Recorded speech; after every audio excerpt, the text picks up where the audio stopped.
This is definitely one of my most asked questions, so let's get into it.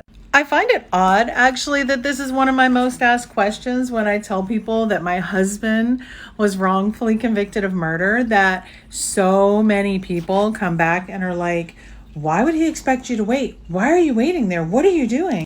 First of all, let me say that you definitely don't know what you would do unless you were in this situation.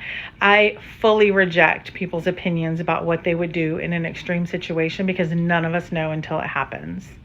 So, like, if your significant other became a paraplegic or something else, would you leave?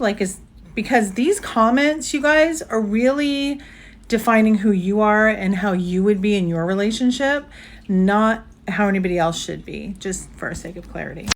And it's also worth noting that you don't know in the moment that that's what it's going to be. So for instance, when, he was first charged and, we went to the trial, never thought he would get convicted, got convicted. We thought we would get that appeal. We thought we would get that appeal. We thought we would get that appeal. It was actually very naive of us because we didn't have any money. We weren't able to hire great attorneys.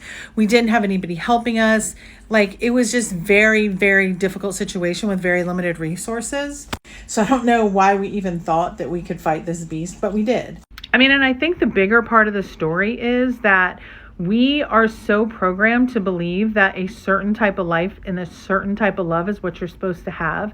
We're sold this dream that it has to look this certain way.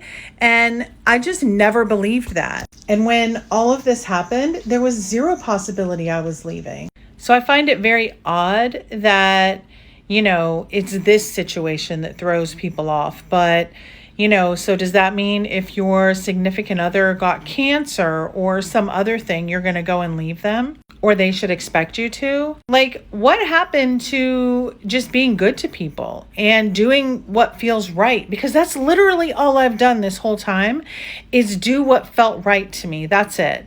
And it just so happened that I was able to, pick myself up out of the ashes of what happened after watching him being arrested, holding our 1-year-old. I was able to figure out how to homeschool our son, how to create a business that was very profitable and be able to pay for investigators and attorneys and all of the other things. And how would I just go on and live happily ever after, skipping off into the sunset, knowing that he literally needed my help? And I was like, bye, honey. It's not going to be as easy as I thought. Gotta go.